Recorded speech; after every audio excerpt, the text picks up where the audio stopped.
Top news Marathi. नमस्कार, मी संदीप चव्हाण आणि आपल्या सेवेसी आपल्याशी संवाद साधण्यासाठी पुन्हा एकदा हजर. विषय पुन्हा एकदा संतोष देशमुख हत्या प्रकरण. आपल्याला काही प्रश्न पडले नसतील तर ते प्रश्न पडणं गरजेचं आहे, कारण मला तरी ते प्रश्न पडले आणि हे प्रश्न महाराष्ट्राला पडणं देखील तितकंच गरजेचं आहे. जर प्रश्न पडले असतील तर त्याची उत्तरं ही तपास यंत्रणा आणि सरकारकडून मिळायलाच हवी. हे नेमके प्रश्न काय आहेत आणि त्याची उत्तरं कोण देणार, यावरचाच आजचा विषय आहे. अर्थात स्पॉट कुठला जिथं संतोष देशमुख यांना हाल हाल करून मारण्यात आलं आणि 47 दिवस झाले खुनाला, पण अजूनही तो स्पॉट काही कळाला नाही महाराष्ट्राला. आपल्याला घटनाक्रम म्हणजे क्रोनॉलॉजी माहिती आहे की नेमकं काय घडलं, अगदी अपहरणापासून ते संतोष देशमुख यांची डेड बॉडी मिळेपर्यंत.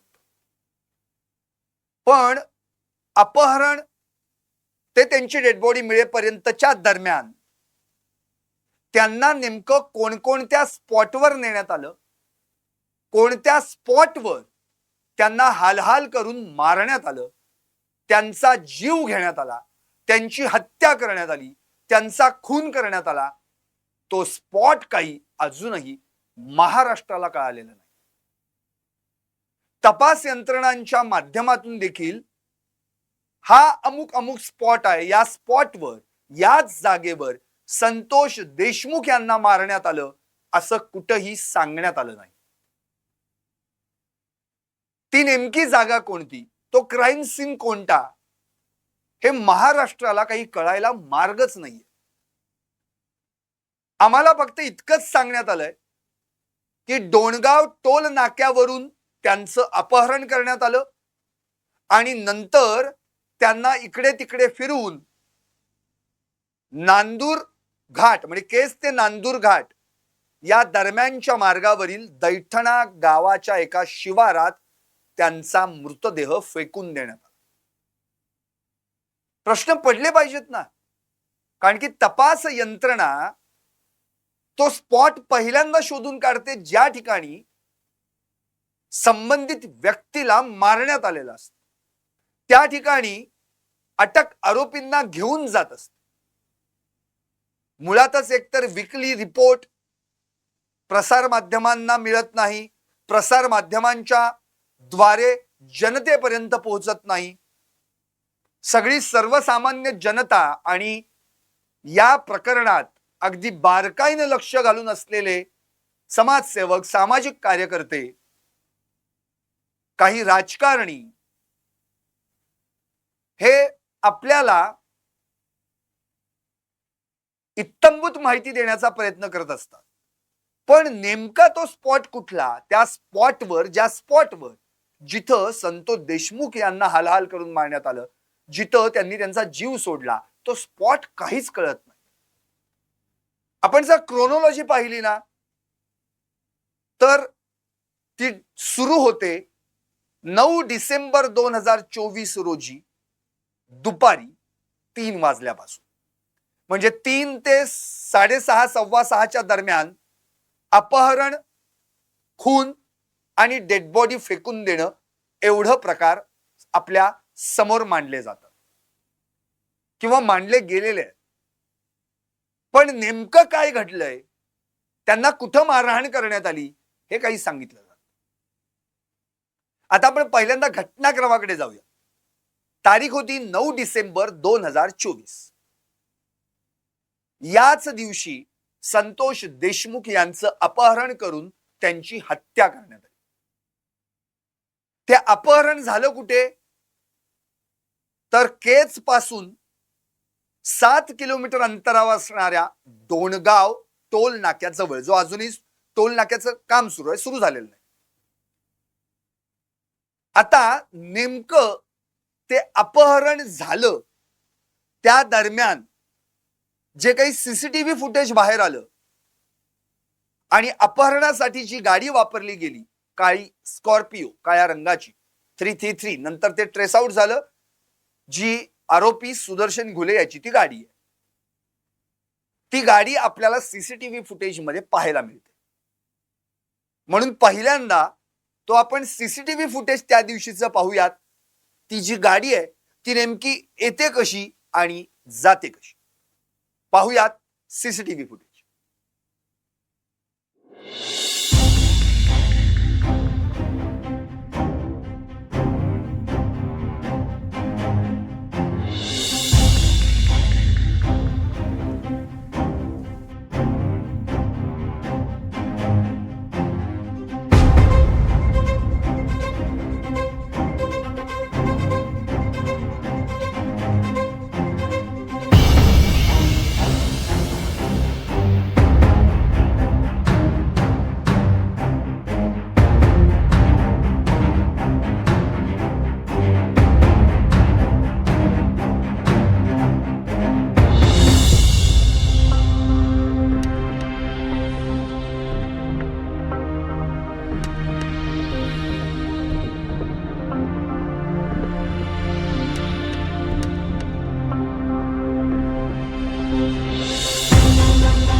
आता आपण जे सीसीटीव्ही फुटेज पाहिलं ते होतं 9 डिसेंबर 2024चं, ज्या दिवशी संतोष देशमुख यांचं अपहरण करण्यात आलं.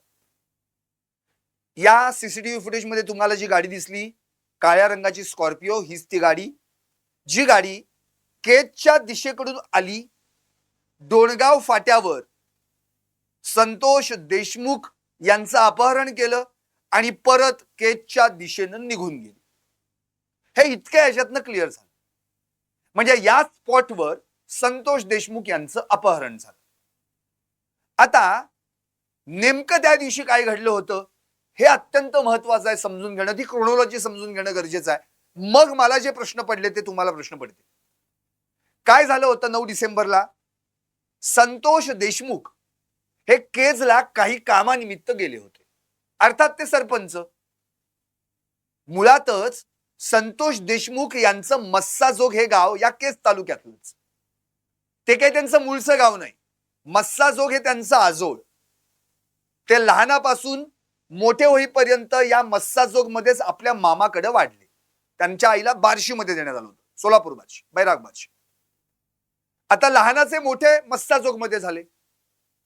अर्थातच सेवाभावी वृत्ती संतोष देशमुखांची ती पाहून गावानं त्यांना निवडूनही दिलं. जनतेतून ते दोनदा सरपंच म्हणून निवडून आले आणि एकदा सदस्यांमधून सरपंच म्हणून निवडून आले. म्हणजे तीनदा ते सरपंच म्हणून निवडून आले. त्यानंतर अश्विनी देशमुख त्यांच्या पत्नी देखील सरपंच.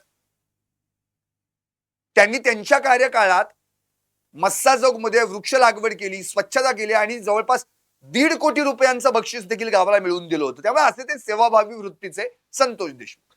त्यामुळं केजला तालुक्याच्या ठिकाणी कामानिमित्त त्यांचं येणं जाणं होतं. ते केजला गेले होते आणि आता केजवरून आपल्या गावी म्हणजे मस्साजोगला जाणार होते. केज ते मस्साजोग 13 किलोमीटरचं अंतर आहे, सुमारे 13 किलोमीटर. त्या दिवशी होता सोमवार. अर्थातच त्यांचा उपवास होता. त्यामुळे त्या दिवशी त्यांच्या आईनं स्वतःच्या हातनं त्यांचं जेवण बनवलं होतं आणि मग त्यांची ते वाट पाहत होते की बाबा कधी येणार आहे, म्हणजे जेवण तयार केलेलं आहे वगैरे. आणि ते निघाले होते केजवरून. आता मस्साजोगला ते जायला निघाले होते. त्यांची ती टाटा इंडिका कार म्हणून होती. आता ते डोणगाव टोल नाक्याच्या जवळपास आले, म्हणजे त्या डोणगाव टोल नाक्याच्या परिसरात आले. आता डोणगाव टोल नाका ते केज हे अंतर साधारण 7 किलोमीटर, म्हणजे उरलं किती मस्साजोगला जाण्यासाठी? अवघं 6 किलोमीटर अंतर उरलं होतं. एक 15 मिनिटाच्या अंतरावर ते घरी पोहोचणार होते आणि आपला उपवास सोडणार होते.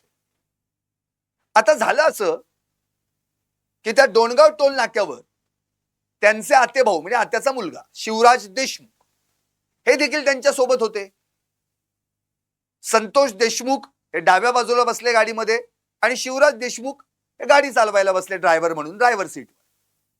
त्याच दरम्यान आता जे आपण सीसीटीव्ही फुटेज पाहिलं, ही गाडी बघा, आपण त्यामध्ये बघतोय 15:22 ते 15:26 म्हणजे 3:22 ते 3:26 म्हणजे 3 वाजून 22 मिनिटं ते 3 वाजून 26 मिनिटाच्या दरम्यानचा हा सगळा खेळ आहे.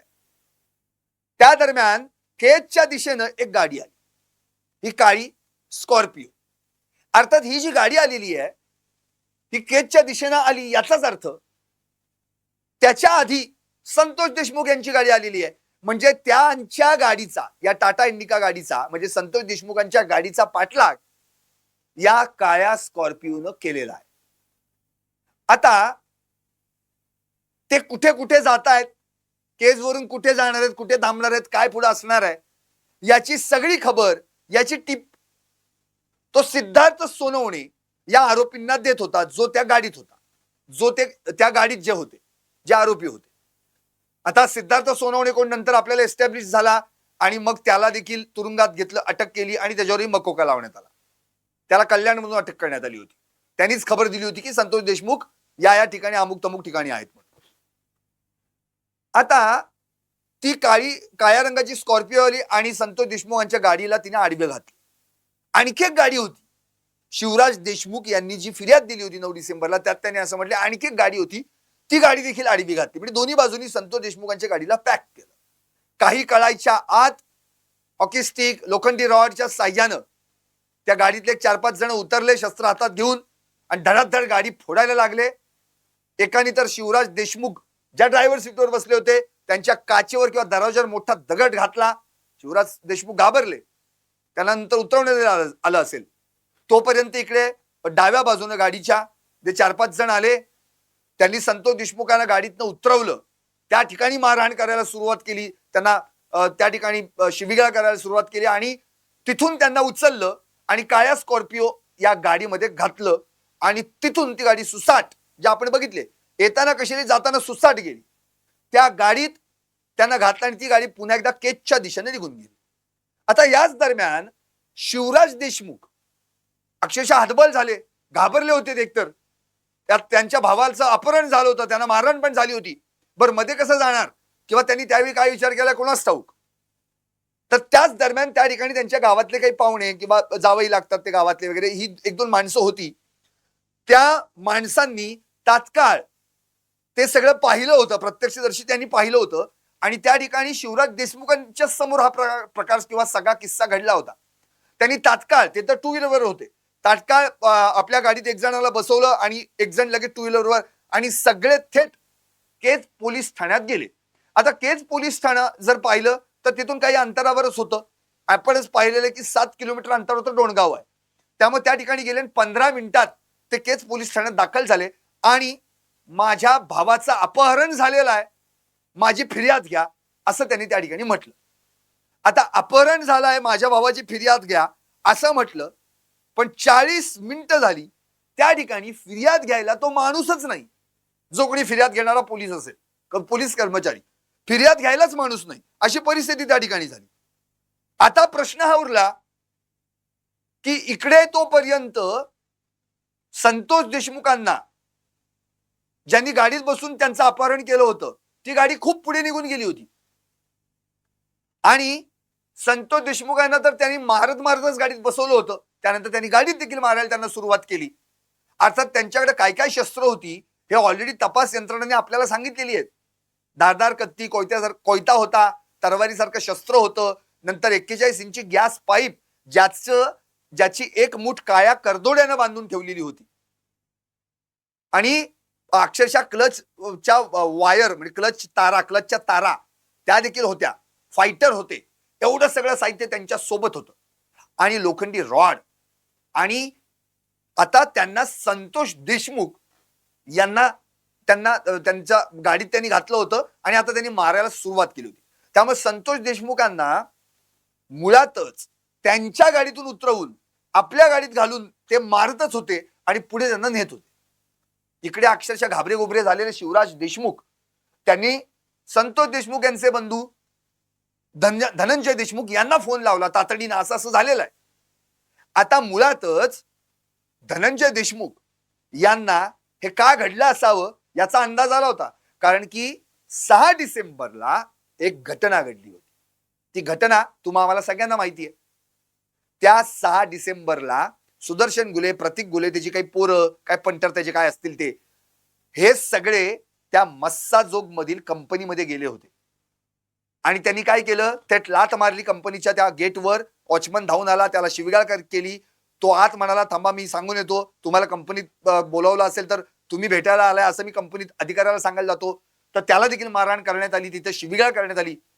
आणि एवढं सगळं त्या ठिकाणी होतंय आणि आपल्या गावातल्या एका तरुणाला मारलं जात आहे, तरुण वॉचमनला मारलं जात आहे, हे जेव्हा संतोष देशमुखांना समजलं त्यावेळी संतोष देशमुख आणि काही ग्रामस्थ त्या ठिकाणी गेले. आता त्या ठिकाणी या दोन्ही गटांमध्ये बाचाबाची झाली, हमरी तुमरी झाली, नंतर मारामारी झाली, मारहाण देखील झाली. आता ते सगळं घडल्यानंतर त्या ठिकाणी वॉचमनला कंपनीच्या वरिष्ठ अधिकाऱ्यांनी सांगितलं की तुम्ही फिर्याद दाखल कर. आता तिथून केज पोलीस स्टेशन अगदी 15 मिनिटाच्या अंतरावर. त्यामुळे ते सगळे फिर्याद दाखल करायला गेले. आता त्यांचं एवढं करून सुद्धा फिर्याद घेतलीच नाही. तिथे 3 फिर्यादी होते ना, म्हणजे संतोष देशमुख पण होते, तो स्वतः वॉचमन होता, वरिष्ठ अधिकारी होते, पण कुणाची फिर्याद नोंदवून घेण्यात आलेली नाही. आता ती कुणाच्या दबावामुळे घेण्यात आली नाही हा अगदी म्हणजे नंतरचा तो सगळा भाग आपल्याला पुढे क्लिअर झालेला आहे. आता हा सगळा प्रश्न पडल्यानंतर जर 6 डिसेंबरलाच ही फिर्याद दाखल झाली असती तर काय झालं असतं, अर्थातच सुदर्शन गुले, प्रतीक गुले या सगळ्यांवर अॅट्रॉसिटीचा गुन्हा दाखल झाला असता आणि आपल्याला आता अटक होईल या भीतीनं हे सगळे फरार किंवा पसार झाले असते, जेणेकरून 9 तारखेला संतोष देशमुखांची हत्या झालीच नसती. जर या आरोपींना अटक झाली असती किंवा ते फरार झाले असते तर 9 डिसेंबरची घटना घडलीच नसती. आता याच्यात रोल येतो तो विष्णू चाटेचा, जो वाल्मिक कराराचा नातेवाईक आहे आणि राष्ट्रवादी काँग्रेस अजित पवारांच्या गटाचा तालुकाध्यक्ष देखील केजचा होता. नंतर त्याची अकालपट्टी करण्यात आली. आता हा विष्णू चाटे, हे सुदर्शन गुले, प्रतीक गुले ही सगळी एकत्रच. आता हा सगळा प्रकार घडला 6 डिसेंबरला, हे धनंजय देशमुखांना माहित होतं, कारण की ते कुठेतरी मिटवून घेण्याचे देखील प्रयत्न चालू होते. त्यांनी तात्काळ विष्णू चाटेला फोन लावला की यांचंच काम असणार आहे म्हणून. विष्णू चाटेला 35 कॉल केले धनंजय देशमुखांनी, पण प्रत्येक वेळी तो बाबा, त्याला सांगितलं अक्षरशः धनंजय देशमुखांनी की माझ्या भावाला परत आणून सोडा म्हणून, पण तो फक्त एकच वाक्य सांगायचा, एक 10-15 मिनिटात तुझ्या माणसाला आणून सोडतो, 10-15 मिनिटात तुझ्या माणसाला आणून सोडतो. आणि 36वा जो कॉल आला त्यावेळी कळालं की संतोष देशमुख यांचा मृतदेह केज नांदूरघाट या मार्गावरील दैठणा गावातल्या एका शिवारात टाकून देण्यात आला. आता त्यावेळी वास्तविक पाहता खरं म्हणजे पोलिसांनी तक्रार घेणं गरजेचं होतं. ती तक्रार घेतली नाही, हा वेगळा भाग. म्हणजे 6 डिसेंबरची तक्रार घेतली गेली नाही अॅट्रॉसिटीची. नंतर काय झालं, 9 डिसेंबरला इकडे जे शिवराज देशमुख तक्रार देण्यासाठी अक्षरशः 3 तास झाले, तक्रार घेतलीच गेली नाही. म्हणजे 6 डिसेंबरला पण तक्रार घेतली नाही, 9 डिसेंबरला पण तक्रार घेतली नाही. आणि नंतर मात्र शिवराज देशमुखांना देखील कळालं की असं असं घडलेलं आहे. कारण विष्णू चाटेला खरं म्हणजे त्याच 3 तासांच्या दरम्यान तिथले जे पोलीस अधिकारी होते, अक्षरशः धनंजय देशमुख देखील दाखल झाले, गाडी घेऊन फिरत होते, कुठं सोडलाय तपासत होते, शोधत होते. पण त्याच दरम्यान जर तिथे धनंजय देशमुख सांगतोय मी बाबा विष्णू चाटेला असा असा फोन करतोय, पण तो काहीच उत्तर देत नाही किंवा देतोय तर म्हणतो 10 मिनिटात आणून सोडतो, अशा वेळी पोलिसांची या ठिकाणी आवश्यकता होती. पोलिसांना असं वाटलं नाही का की आपण स्वतःहून विष्णू चाटेला फोन करून सांगायला पाहिजे की बाबा काय असेल ते तुझं मिटू, तू ये फक्त त्यांना इथं घेऊन, मग बघू आपण काय असेल ते. पण ते केलं गेलं नाही. म्हणजे पोलिसांनी याला साथ दिली. आणि हे सगळं करताना तोच पोलीस अधिकारी राजेश पाटील त्या केजमध्ये त्या ठिकाणी होता. ते महाजन. आता महाजनानं तर सक्तीच्या रजेवर पाठवलं, राजेश पाटलाला निलंबित केलं. आता त्यानंतर राजेश पाटलाचे प्रताप वेगळेच सांगणार आहे मी तुम्हाला, पण पहिल्यांदा ती क्रोनॉलॉजी समजून घेऊ. मग काय झालं? 9 डिसेंबरला इकडे तक्रार नोंदवूनच घेतली नाही, फिर्याद नोंदवूनच घेतली नाही, आणि तिकडे मात्र संतोष देशमुख यांना हे सुदर्शन गुले, प्रतीक गुले, सुधीर सांगळे, कृष्णा आंधळे, महेश केदार ही जी गँग होती ना, ही सगळी गुंडापुंडांची, हे फिरवत राहिले केज पोलीस स्टेशनच्या 5 किलोमीटरच्या रेडियस मध्ये. अक्षरशः फिरवत राहिले, मारत राहिले. आता कसं मारलं काय हे आपल्याला सगळ्यांना माहिती आहे. शवविच्छेदन अहवाल जेव्हा पीएम संतोष देशमुख यांचा पीएम रिपोर्ट सादर झाला सीआयडी कडे, तेव्हा अक्षरशः वाईट परिस्थिती आहे. त्यांचा जो मृत्यू झाला, ते कॉज ऑफ डेथ, त्याचं उत्तर या ठिकाणी जे दिलेलं आहे ना, ते भयानक आहे. काय म्हटलं होतं शवविच्छेदन अहवालात? Haemorrhage and shock due to multiple injuries. म्हणजे त्यांना इतकं मारलं, अक्षरशः काळं निळं शरीर पडलं, त्यामुळे प्रचंड मोठ्या प्रमाणात रक्तस्राव झाला. ते 1.5 लिटर रक्त त्यांच्या अंगात साकळलं आणि मुकामार मारल्यामुळे त्यांना शॉक लागला. अक्षरशः शॉक मध्ये गेले ते, आणि मग haemorrhage and shock due to multiple injuries हे त्यांच्या मृत्यूचं कारण देण्यात आलं. आता मुळातच या सगळ्या दरम्यान काय झालं होतं, कसं मारलं होतं, तो प्रसंग आपल्याला जेव्हा सुरेश धस यांनी विधिमंडळाच्या किंवा विधानसभेच्या अधिवेशनात सांगितलं होतं ना, अजूनही अंगाचा थरकाप होतो आणि अंगावर काटा येतो ते ऐकून. काय भयानक मारलं. अक्षरशः त्या गॅस जी पाईप होती, ज्याला काळ्या करदुड्याने एक मूठ बांधली होती, एक मुठीला काळा करदुडा बांधला होता, पाठीवर सपासप पाठ फोडून काढत होते. लोखंडी रॉड न भेटल त्या जागेवर मारत होते. क्लच वायर नको तिथं टोचण्या मारत होते. फायटरनी अक्षरशः फायटरनी ठोकत होते त्यांना. या दरम्यान अशी चर्चा झाली की त्यांच्या डोळ्यांना देखील इजा झाली, काही जाळलं, डोळे काढले, असं बरंच काय काय. पण या ठिकाणी जो अहवाल आहे त्या अहवालामध्ये असं स्पष्ट म्हटलं की डोळ्यांवर मारल्याच्या कुण्या आहेत, मारलं वगैरे आहे, पण असं काही झाल्याच्या शक्यतेला डॉक्टरांनी, जिल्हा शल्य चिकित्सकांनी मात्र दुजोरा दिलेला नाही. अख्खं शरीर काळं निळं पडलं होतं. एक इंचाची जागा नव्हती त्या जागेवर त्यांना मारलं गेलं त्यांच्या शरीरावर. इतक्या असह्य वेदना सहन केल्या. बरं, हे सगळं करत असताना, आता हे तर सगळं गाडीत घडलं नसेल, आता माझा मूळ मुद्दा इथं आहे. हे तर सगळं गाडीत घडलं नाही ना, कुठल्या तरी स्पॉटवर नेलं असेल ना, कुठल्या तरी स्पॉटवर गाडी उतरवून त्या ठिकाणी मारलं असेल ना. कारण की आपल्याला आठवतंय त्यांनी त्या ठिकाणी रिंगण करून त्यांना मारलं होतं. इतकंच नव्हे तर बघा आम्ही कसे मारतोय याचा व्हिडिओ देखील व्हॉट्सअप व्हिडिओ कॉल त्यांनी केला होता आणि ते कुणाला तरी दाखवत होते. याचा अर्थ या जागेवर रेंज होती या जागेवर. मग आता प्रश्न मला हा पडलेला आहे की डोणगावरून अपहरण केलं तुम्ही आणि दैठणाला त्यांची डेड बॉडी फेकून दिलीत.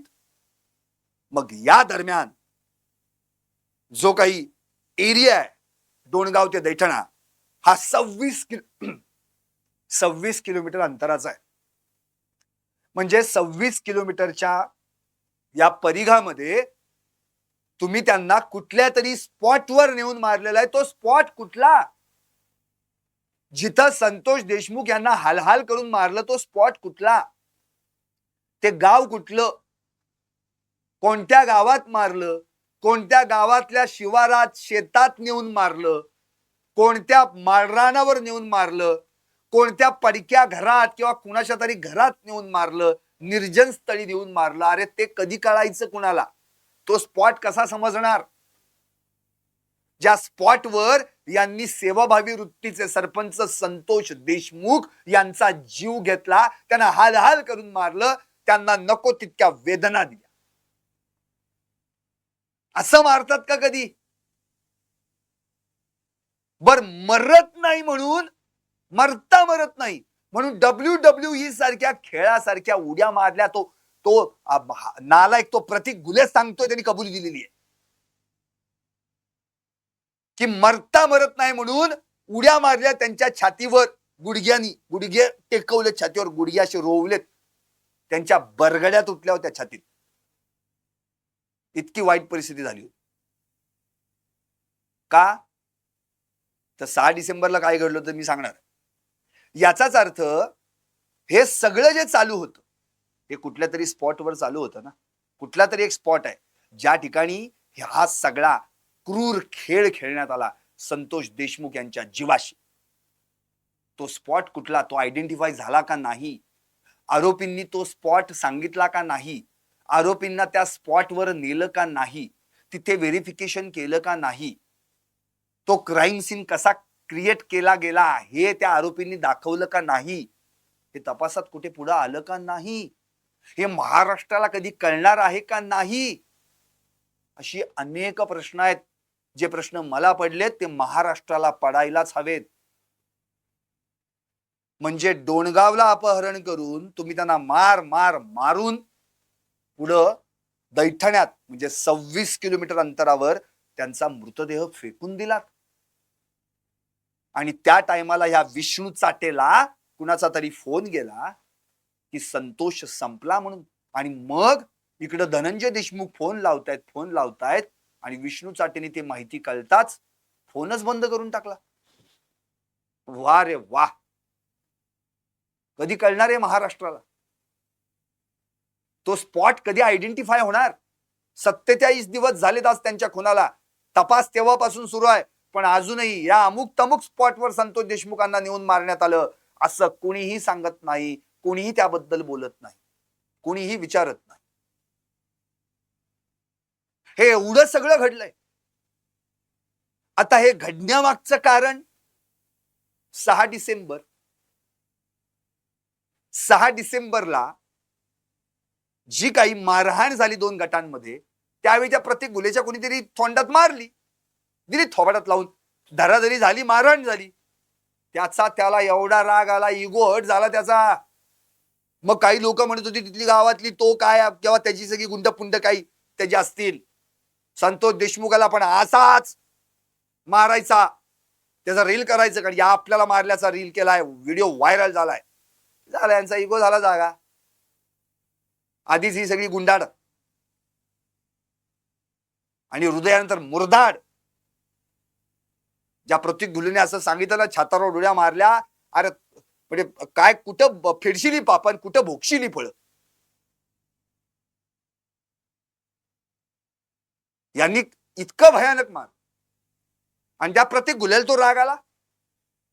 अरे बाबा एवढाच राग होता तर कुठंतरी संतोष देशमुखांना जसं तुला चापट मारली तशी चापट मारायची होती, कुणी मारली त्याच्या, सोडून द्यायचा होता ना विषय. अगदी जीव घेण्यापर्यंत गेलात का रे तुम्ही? सुरेश दसानी मांडलंय हो विधानसभेत. अरे जीव घेईपर्यंत पण असा निर्दयी, निर्घृण.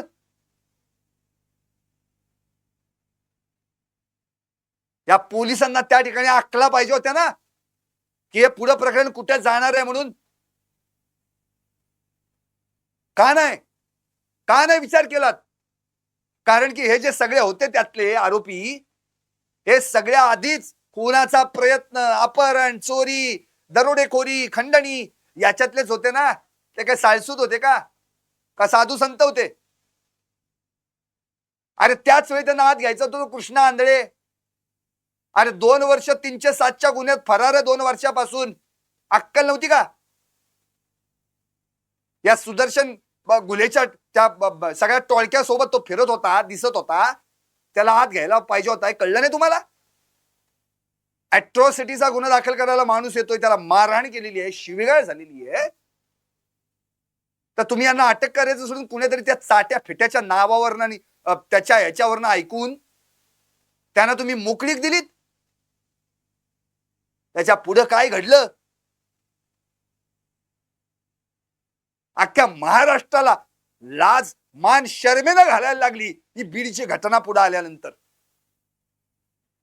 आज देखील होरपळतायत सगळे की असं आमच्या महाराष्ट्रात घडलंय. लाज वाटते सांगायला. 47 दिवस झाले अजून तो तो टोणगा तो कृष्णा आंधळे सापडत नाही. सगळे आंधळे झाली तपास यंत्रणा.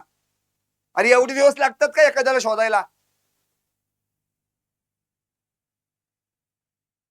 47 दिवस. 3 दिवसांनी 50 दिवस होतील. तरी तो आंधळे बोंबलत फिरतोय तिकडं आणि आम्ही तर टाळ कुटत बसलोय. यांना पोलीस कोठडीतून काढा, न्यायालयीन कोठडीत टाका, न्यायालयीन कोठडीतून काढा, पोलीस कोठडीत टाका, परत न्यायालयीन कोठडीत टाका आणि एकाला त्यातनं काढा आणि त्या जिल्हा रुग्णालयात न्या आणि तिथं ठेवा त्याला उपचार करत. पोट दुखतंय, युरिन इन्फेक्शन.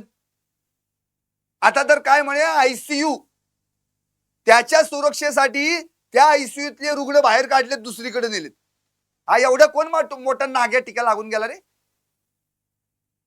आयुष्यात तरी कधी इलाजाला गेला असेल का जिल्हा रुग्णालयात? आज सरकारी इलाज घेतो, बिन भाड्याच्या खोलीत राहतो तू. ही तुझी पोचलेली सगळी गँग आहे ना, या गँग मुळे काय झालंय बघ. अरे किमान विचार तरी करायचा कुठल्या. आणि कारण की आलंय ना तुझं नाव पुढे आणि मग आलाच मकोकात आणि खुन्यात.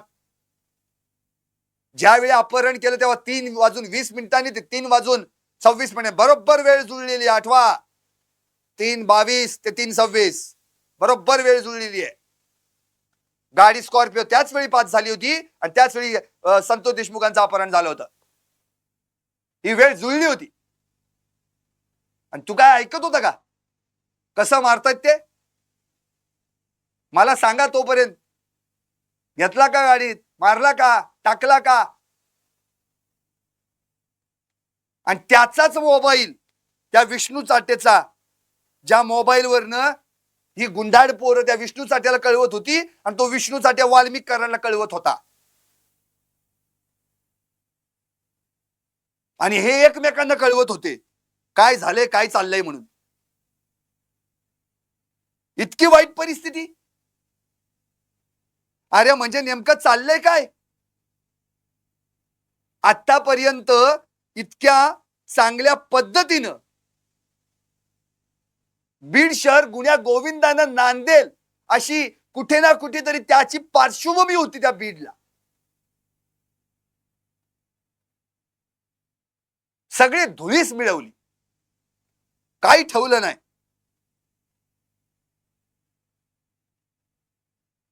आता हेच जर त्या दिवशी केलं असतं तर हे असलं घडलं नसतं.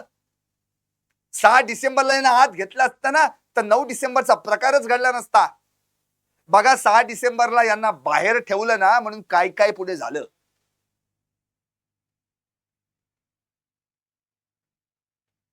8 डिसेंबरला तो पोलीस अधिकारी राजेश पाटील, त्याचा सीसीटीव्ही फुटेज बाहेर आलं होतं बघा. संतोष देशमुख यांची हत्या होऊन अगदी 8-10 दिवस झाले. काय फुटेज होतं? केज मधल्या कुठल्या तरी एका हॉटेलमध्ये त्या सुदर्शन घुले बरोबर बसला होता, चहा पाण्याच्या गप्पा मारत. चहा पाण्याच्या गप्पा मारत होत्या. कक्कट शिजवायच्या ह्याच्यात तू पण सामील होता. तुला माहितीये ना हा आरोपी, याच्या विरोधात फिर्याद दाखल होणार होती.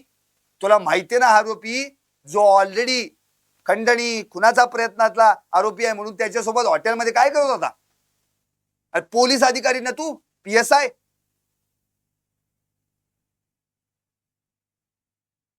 आणि मग त्याच दिवशी 8 तारखेला रात्री नांदूर फाट्यावर तिरंगा धाब्यावर सुदर्शन घुले त्याची गँग यांनी कट रचला.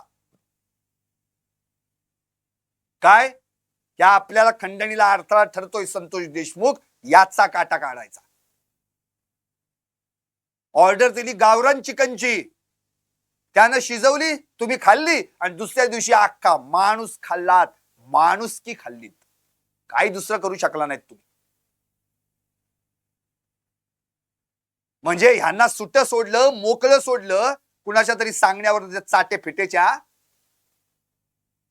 आणि त्यांनी 9 तारखेला हा सगळा उद्योग करून टाकला.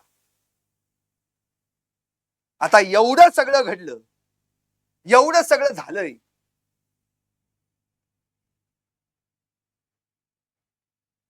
या दरम्यान अगदी अलीकडं 21 तारखेला एक आणखी सीसीटीव्ही फुटेज बाहेर आलं. तोच तो राजेश पाटील ज्याला मध्ये निलंबित करून टाकलं. तो पट्ट्या 29 नोव्हेंबर, आता 6 डिसेंबरच्या आधीच अलीकडे जावं लागेल आपल्याला, आणखी सुरुवात मूळची तिथून. त्याच दिवशी खंडणी मागण्याचा कट वाल्मिक कराडनी त्याची सगळी गँग केज मधल्या त्या विष्णू चाटेच्या कार्यालया शेजारच्या दुकानात शिजवत होते. वाल्मिक कराड, जयराम चाटे, प्रतीक घुले, सुधीर सांगळे, कृष्णा आंधळे, तो बालाजी तांदळे आणि हा आमचा पोलीस अधिकारी राजेश पाटील आलाय बादशाह गत या सगळ्यांच्या माग संरक्षण देत त्यांना शिजवलं तिथं. आणि तिथून त्या विष्णू चाटेच्या मोबाईल वरून हा वाल्मिक कराड डायरेक्ट फोन आवादा कंपनीला, सुदर्शन घुले सांगताय ते करा आणि अमुक तमुक घेऊन या, एवढी रक्कम नाही तर मग.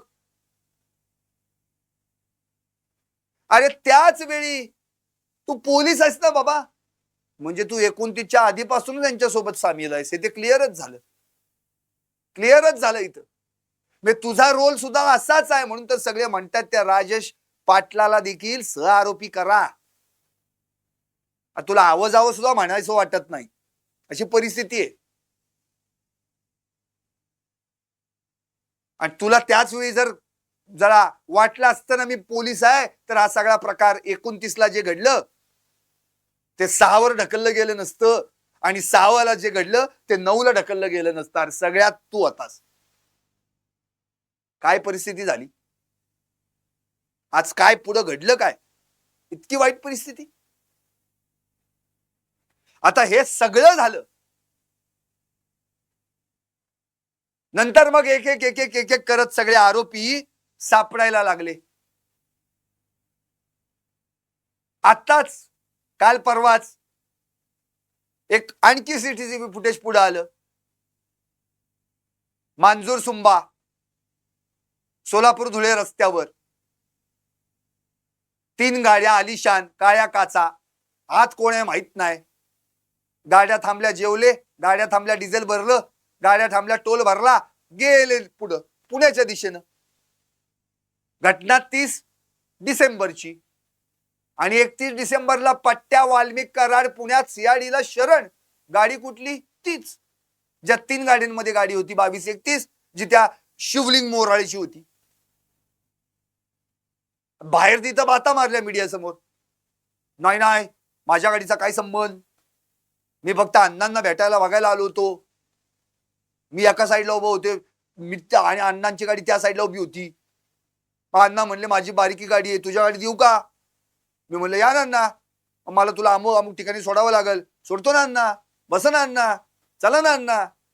अण्णा उतरला गाडीतनं त्याच्या सीआयडी ऑफिसला, रुबाबात थाटात धाकात गेला शरण, यो गेला गाडी घेऊन, आणि मग गाडी त्याची सीज झाली. अरे ज्या 3 गाड्या होत्या त्या गाडीच होता का वाल्मिक कराड, हे तरी एकदाच सांगून टाक बाबा. म्हणजे तुम्हीच त्याला घेऊन आलात पुण्यात शरण घेऊन शरण होण्यासाठी, हेच क्लिअर होतं याच्यात. आता हे एवढं सगळं रामायण जे आपल्याला तपासात दिसतंय. आता आजच 4 आरोपींची ओळख परेड देखील झाली इन कॅमेरा केस कोर्टामध्ये. जयराम चाटे, प्रतीक गुले, महेश केदार, सुदर्शन गुले झाली यांची. साक्षीदारांना बोलावलं होतं आणि ओळख परेड झाली. हे सगळं होईल. तपास आणखी वेगवान गतीने व्हायला पाहिजे. कृष्णा आंधळेला अटक व्हायला पाहिजे. हे सगळं मान्य आहे. पण संतोष देशमुख यांना ज्या स्पॉटवर नेऊन यांनी हालहाल करून मारलं तो स्पॉट कुठं आहे हे तर कळायला पाहिजे ना. या आरोपींकडून वधून घ्यायला पाहिजे ना. काय वधून घेताय? त्या विष्णू साठीचा मोबाईल नाही तुम्हाला सापडत. पोलीस कोठडीतून न्यायालयीन कोठडीत गेला. 18 तारखेला पट्ट्या सापडला होता. बघा, आठवत असेल आपल्याला. सगळ्यात पहिल्यांदा 3 आरोपी सापडले. त्या 3 आरोपींमध्ये जी नावं होती ती म्हणजे प्रतीक गुले, जयराम चाटे, महेश केदार. नंतर विष्णू चाटे सापडला. नंतर वाल्मिक कराड शरण आला. नंतर गुले म्हणजे सुदर्शन गुले, सुधीर सांगळे, सिद्धार्थ सोनवणेंना अटक झाली. आणि एक तर काय पट्ट्या फरारच आहे कृष्णा आंधळे. म्हणजे खुनाच्या गुन्ह्यात 9 आरोपी, अटक 8, 1 फरार. सगळे मोकात, सगळे मकोकात आहेत. आता प्रश्न हाच पडतोय की जे केस ते दैठणा किंवा डोणगाव ते दैठणा, जिथून अपहरण केलं संतोष देशमुख यांचं आणि दैठणाला मृतदेह फेकून दिला, या 26 किलोमीटरच्या अंतरातला तो स्पॉट कुठला ज्या स्पॉटवर यांनी त्याला मारलं संतोष देशमुखांना. आणि किती निर्दय आणि निष्ठुर हो. मारल्यानंतर त्यांनी मृतदेह फेकून दिला याचाच अर्थ याच्यात 2 शक्यता निर्माण होत आहेत. एक तर दैठण्याच्याच आसपास कुठेतरी मारला असेल किंवा त्या शिवारात जिथं मारला तिथंच फेकून दिला असेल, किंवा मग त्याच्या अलीकडे कुठेतरी मारला असेल आणि मारलेला मृतदेह ती बॉडी गाडीत ठेवून हे निर्लज्ज, हे नालायक ती बॉडी घेऊन कुठं टाकायचा म्हणून शोधत असतील स्पॉट आणि दैठणात फेकून दिला. अहो, तुम्ही मेल्यानंतर सुद्धा माणसाला सोडत नाही हो. एक तर मरता मरत नाही म्हणून त्याला कसा जीव घेतला ते अख्ख्या महाराष्ट्राने त्यांचे काही कथित फोटो व्हायरल झाले ते पाहिलं बघून सुद्धा, म्हणजे घरच्यांनी तर म्हणजे त्यांनी बघून काय, मला शब्द फुटेना. आपल्याच घरच्याचा अशी जर कुठली व्यक्ती असती तर काय तिळपापड झाला असता जीवाचा. भाऊ, तिकडे त्यांच्या संतोष देशमुख यांच्या मिसेस म्हणजे पत्नी अश्विनी देशमुख यांचा देखील जबाब घेण्यात आला. त्यात त्यांनी स्पष्ट सांगितलं होतं की त्यांना संतोष देशमुख यांनी 6 डिसेंबर नंतर, 6 डिसेंबरचा जो प्रकार घडला त्यानंतर सांगितलं होतं की मला वाल्मिक कराडनं सांगवी सारणी या गावचे सरपंच संजय केदार यांना फोनवरून सांगितलं होतं. वाल्मिक कराडनी त्यांना फोन केला. कोणाला? संजय केदारांना. काय? संतोष देशमुख याला निरोप द्या, तू यात पडू नको, असं सांगितलं होतं मला. आणि तो जबाब सीआयडी कडे अश्विनी देशमुख यांनी दिलाय. म्हणजे वाल्मिक कराडनी धमकी दिली ना. एवढं सगळं घडलंय हो. वाल्मिक कराड तेव्हापासून संतोष देशमुखांची अटॅच आहे. खंडणीच्या ह्याच्यात हा अडथळा ठरतोय. काय करायला लागेल? आणि तिकडं त्याचे समर्थक जे घुमतायत, अंगात येतय, त्याची पहिली पत्नी मंजिरी कराड, आई, बाकी सगळे काय? अण्णा म्हणजे देव माणूस. अण्णांचा संतोष देशमुखांचा काही संबंध नाही.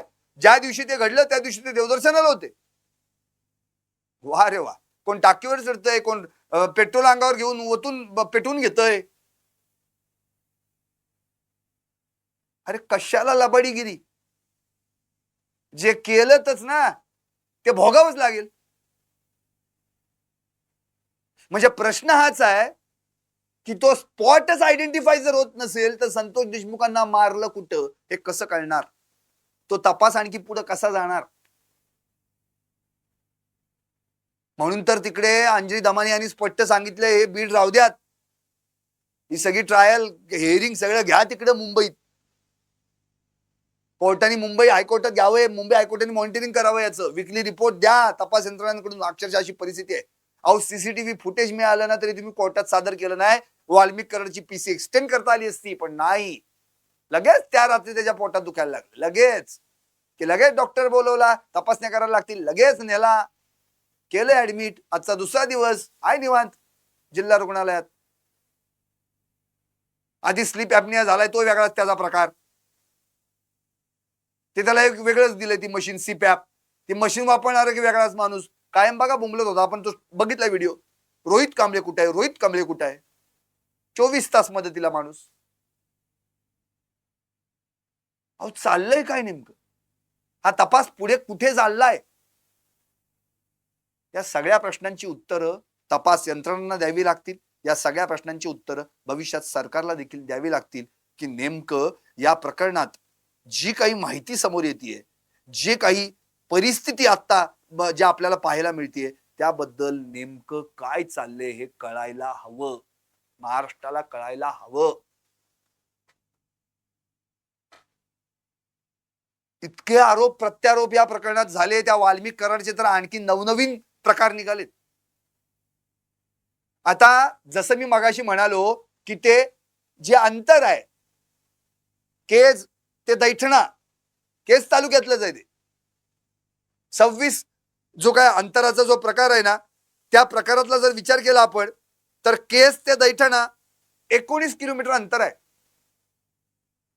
आपण स्क्रीनवर आपण एक मॅप पाहूयात, त्या मॅपच्या आधारे तुम्हाला कळेल. केज ते दैठणा 19 किलोमीटर अंतर आहे. तुम्ही आता स्क्रीनवर पाहताय तो, या जे तुम्ही जे दिसतंय बघा, केज आहे तिथे आणि तिथून दैठण्यापर्यंत एक रेड आपल्याला तुम्हाला एक लाईन दिसेल. म्हणजे केज वरून दैठण्याला जाता येतं, 19 किलोमीटर अंतर आहे. तसंच केज दैठणा वाया मस्साजोग पण जाता येत, तसंही जाता येत. म्हणजे केज ते मस्साजोग 13 किलोमीटर आणि तिथून पुढे दैठणा असंही जाता येत. पण हे सगळे आरोपी संतोष देशमुख यांना डोणगावाच्या त्या टोल नाक्यावरून उचलून घेतात, गाडीत बसवतात आणि मस्साजोग मार्गे नाही नेत, पुन्हा केजला माघारी फिरतात आणि मग तिथून मारत मारत मारत मारत नेऊन दैठण्यात फेकून देतात. का तर त्यांना माहितीये, मस्साजोग मधून जर आपण गेलो तर आपली गाडी ट्रेस होणार, लोकांना कळणार ही गाडी कुठली आहे, सुदर्शन गुलेची आहे 333. कारण 6 डिसेंबरला सुदर्शन गुले आणि मस्साजोग मधल्या ग्रामस्थांची संतोष देशमुखांची बाचाबाची मारहाण झाली होती. आरोपी किती शातीर दिमागाचे आहेत. आता आणखी आपण जर त्या डिटेल गेलो ना, आपण दुसरा मॅप बघूया. दुसरा मॅप, त्या मॅप मध्ये काय बघा, केज ते दैठणा या दरम्यानची गावं काय काय काय आहेत. गावं बरीच आहेत, पण अगदी जर त्या ठिकाणी आपण पाहिली तर चिंचोली माळी, करपेवाडी, केवड तिथं आसपास आहे, अशी काही गावं आहेत. असं सांगण्यात आलं, म्हणजे सुरेश धस यांनी सांगितलं विधानसभेमध्ये, की केजच्या आसपास 5 किलोमीटरच्या परिसरातील रेडियस मध्ये ते त्याला फिरवत होते, मारत होते, फिरवत होते, मारत होते. मग जी काही गावं आहेत, जी काही गावं लागतात केज पासून दैठण्यापर्यंत जायला, त्या 26 किलोमीटरच्या परिसरातली, त्या कुठल्या गावातल्या कुठल्या स्पॉटवर संतोष देशमुख यांना तुम्ही मारलत, त्यांना हालहाल करून मारलत, त्यांचा जीव घेतलात.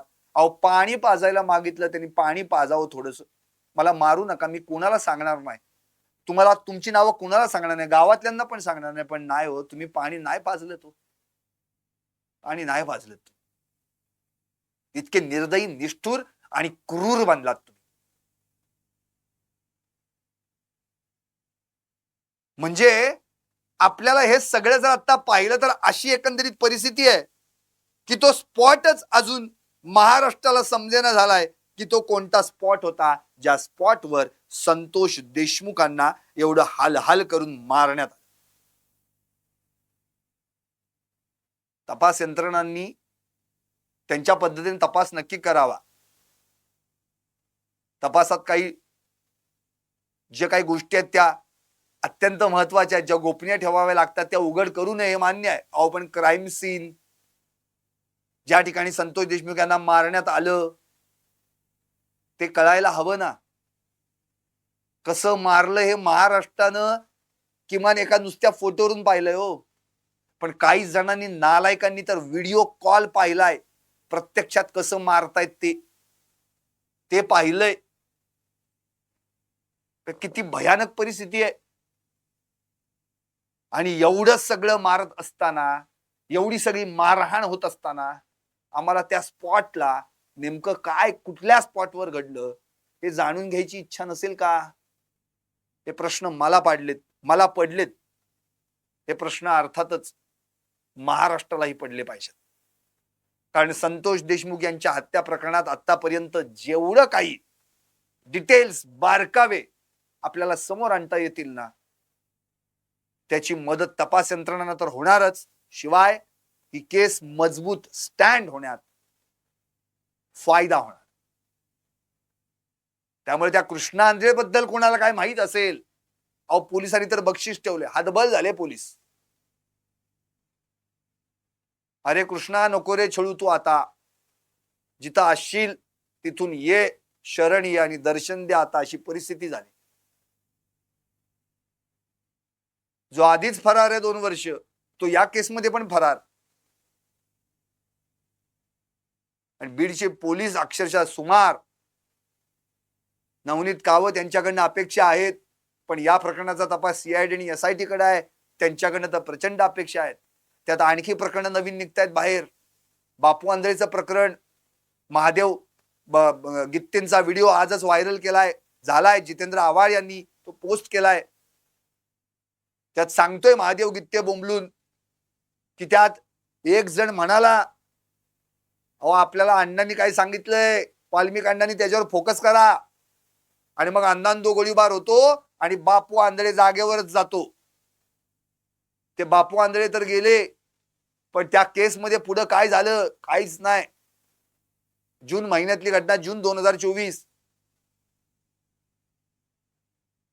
बबन गित्ते यांचं नाव त्या केसमध्ये टाकण्यात आलं. ते तर फरारच आहेत, पण ज्यांची नावं आहेत ते कुठं आता आहेत? 2 परस्पर विरोधी फिर्यादी दाखल झाल्या, गोट्या गित्ते आणि महादेव गित्ते. गोट्या गित्तेचं तर काय वेगळाच प्रकार आहे, आपण पाहिलंय. कुठे कुठे बोंबलं फिरतायत, त्याच्यावर तर ऑलरेडी तडीपारीचे गुन्हे. आपल्या देहूच्याच पुण्याच्या संत तुकारामांच्या देहूच्या मुखवटा चोरल्या प्रकरणी मुख्य आरोपी, बंदुकांचे पुरवठा करण्यात आरोपी, वाल्मिक कराडला केज मध्ये घेऊन जात असताना त्याच्या ताफ्याच्या पाठलागाची गाडी दिसते त्यात आरोपी. त्यातही हा पट्टा दिसतो आणि अण्णा आमचं दैवत. आणि या बापू आंधळेंच्या केसमध्ये पण आरोपी. का नाही पकडलं जात?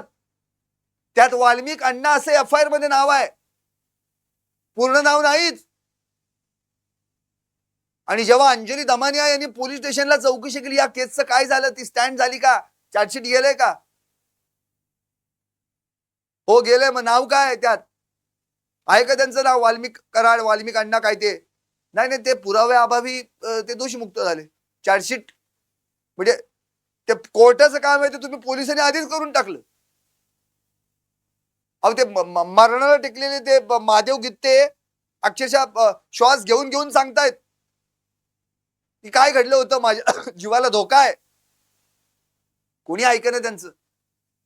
कोण कुठं कशाचा मागमूस नाही राहिला, कशाला पायपूस नाही राहिला. त्यात ते आणखी एक प्रकरण आले महादेव मुंडे, ते तर वेगळंच. दूधवाला होता, त्यालाही भोसकून मारलं अगदी परळी तहसील कार्यालयासमोर. त्यातले आरोपी अटक करायचे सोडून ते बोंबलत फिरतायत. आणि ज्याचा त्याच्या खुनाशी काही संबंध नाही त्यांना याच्यात अटक करा म्हणून हेच आणखी वरती शिरजोर. राजाभाऊ फड स्वतः समोर येऊन त्यांनी खुलासा केला या संदर्भात, कोण दबाव आणते कोण काय करतंय. धनंजय मुंडेंनी माझ्यावर दबाव आणला असा त्यांनी प्रत्यक्षात बाईट दिली मीडियाला. आणि वाल्मिक कराडांनी काय सांगितलं, ते सानपोते अधिकारी, या गुन्ह्यात या आरोपींना अटक करू नका, यांचा काही संबंध नाही, या गुन्ह्यात त्या आरोपींना अटक करा. राजाभाऊ फड घ्या आणि आणखी 5 जण घ्या, जोडा त्याला आणि अटक करा. सानप सुरेश धसने यांनी किस्सा सांगितला सगळा. सानप प्रामाणिक अधिकारी म्हणले मी नाही करणार, बदली गेले दुसरीकडे. तेच आरोपी त्या वाल्मिक कराडच्या त्या पोराबरोबर बोंबलत फिरतायत. सुशील वाल्मिक पुत्र फिरतायत बोंबलत त्याच्यावर. चाललंय काय? रोज काय ना काहीतरी नवीन किस्से. रोज गेली 47 दिवस मीडिया हे प्रकरण लावून धरतय, याबद्दलचे प्रश्न विचारतोय. महाराष्ट्र जनतेला त्याची उत्तरं मिळाली पाहिजेत याबद्दल अक्षरशः दिवस रात्र या केस मधले काय बारकावे मिळतील जेणेकरून ही केस स्टँड होईल यासाठी प्रयत्न करतोय. का तर आरोपींना कठोरात कठोर शिक्षा व्हायला पाहिजे. आता हे सगळं घडायचं असेल अर्थातच जनतेनं आवाज उठवला पाहिजे. जनतेनं आपले प्रश्न मांडले पाहिजेत आणि त्या प्रश्नांची उत्तरं तपास यंत्रणा असेल किंवा सरकारने द्यायला पाहिजे. आता ही उत्तरं जोपर्यंत मिळत नाहीत तोपर्यंत प्रश्न विचारलेच जाणार आणि प्रश्नांची उत्तरं घेतलीच जाणार. त्यामुळे माझी विनंती आहे की या सगळ्या प्रकरणामध्ये ज्यांचा हकनाक जीव गेला, ज्यांचा हालहाल करून ज्यांना मारण्यात आलं, त्यांना कोणत्या स्पॉटवर मारण्यात आलं, त्यांना कोणत्या स्पॉटवर त्यांचा शेवटचा क्षण त्यांनी जगला, प्रचंड वेदना झाल्या असतील त्यांना, तो स्पॉट तरी किमान महाराष्ट्राला कळावा. तो का लपवला जातोय, तो का उघड केला जात नाही, एवढीच माझी कळकळीची विनंती आहे. पाहत राहा टॉप न्यूज मराठी, आपला महाराष्ट्र आपली बात.